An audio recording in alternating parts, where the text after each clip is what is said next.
Hey folks, I'm Jody White. I'm here with Jonathan Henry on Lake Guntersville for stop number 2 of the Rayovac FLW Series Southeast Division. Jonathan won this event last year. He blew it out on the final day, caught him really big, and picked up the win. But it's a lot different this time around. Can you kind of give us a lay of the lake, what it's like temperature-wise, fish-wise, and how this thing is setting up? We've got a lot of current coming through the lake right now. We got a lot of water moving, just straight moving through. Guntersville Dam has been spilling for 2 or 3 weeks, which means the floodgates are open, some of them anyways. And Nickajack Dam has been spilling for the same amount of time, if not even longer, which means the floodgates are open on that dam as well. So we don't have much water staying here right now. It's just washing straight down the river.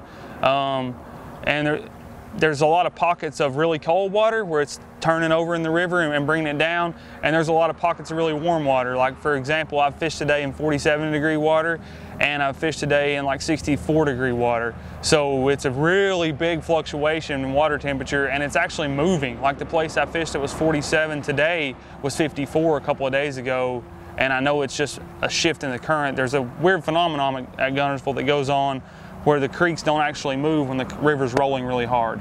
And sometimes it reverses around. You'll notice the creeks here backing up when the dam's pulling water. So it's just moving that cold water around, really.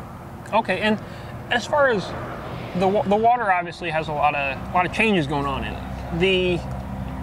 The fish, though, a month ago they were really solidly sort of out and really pretty catchable, I would say, or at least a lot of big bags. That's not really the case now. Yes, probably definitely more catchable than they are right now, that's for sure. You know, and to talk about the big bags for a minute, everybody talks about the big bags that's been taking the win here, and that's gonna always happen. It's gonna take big bags this weekend. But if you look at some of the weights on down the leaderboard lately, it's not been that big, like 10th place. Okay, what do you expect as far as getting maybe not getting a check, but getting in the top 50 or so for this event? You know, say top 40 where the original field payout would end. I'm gonna say this time probably maybe around 15 to 16 pounds a day, which that may be low like it usually would be here, but usually I think 17 or 18, but I don't know this time. It's gonna be hard to catch 5 good ones 2 days in a row, it looks like. Okay. Do you think the winner is gonna have it dialed in ahead of time? You know, do you think whoever ends up winning this event has caught them in practice and knows what they're gonna see on day 1 of the event, or are they gonna go out and sort of put this together on day 1 as the tournament goes on? I really look for it to be a day 1, day 2 pattern develop, and I hope that's what it is, and that's how it happens. I think you can kind of see a trait with that this spring with a lot of guys who aren't from here winning, which, you know, it kind of just, they're free to fish. I can't outrun the ghost. I mean, I can't even leave this creek without spending 5 hours because all the ghost. I'm just pulling over on the ghost all the time. Yeah. And those guys don't have those, and they can just fish. And I'm trying to just free myself up now for the rest of today and starting the tournament tomorrow just to fish, because the ghosts, they've left the building, I think. So, in the past, we've seen some big time success on Guntersville on bridges. You yourself, you know, really hammered them on the final day on a bridge last year. Is that something that we're gonna see play this time around, or are the conditions not right? I would never say you're not gonna see it play. I would never make that statement because I don't want to have to eat the words.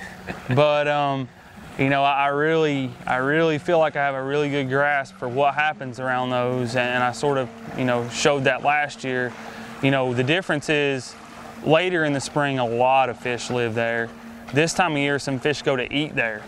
They don't necessarily stay there. They're just suspended back off, and so it's a timing deal or maybe never deal. And it's not something I don't think I'm willing to die with right now. Okay, now I guess one more thing, and I asked Alex Davis the same thing too, because I just talked with him a little while ago. We met both of you guys on the bottom end of the lake here. Is that a coincidence, or is there a good reason why 2 of Guntersville's best are fishing down here on this final day of practice? Well, we both live down here. He just lives across the river from me. I live on one side, he lives on the other side. But I really do believe, and I always will, that there are a few more big fish on the average in this end of the lake. And I feel like for me personally, and I would say Alex probably told you the same thing, because I know we fish a lot of the same general areas. I don't ever see him on the spot I fish. He never sees me. But I think if either one of us were going to establish a pattern in practice that we would know tomorrow morning we had a good chance to win, it would be on the lower end. Okay. But so, I'm not going to say I'm going to be down here. all right. I guess speaking of winning, what do you have for a winning weight? Obviously, the fishing's a little weird, but it's still Guntersville. Yeah, it's never going to be that low because it's Guntersville. I think somebody's probably going to average 25 to 27 a day. You're going to see some 30-pound bags, but I think 25 to 27 a day, probably up around 26 to 27. You'd have a really, really good chance. But I don't know if you'll see it in that order. I mean, I think it may be more like 32, 21, 27. Like, it may be kind of up and down like that just because of the way they're biting. But, I may be totally blindsided Thursday. I really don't know. Okay. Well, Jonathan, thanks for coming on, and obviously best of luck as you continue your practice, and best of luck in the event. Thanks a lot. Appreciate it.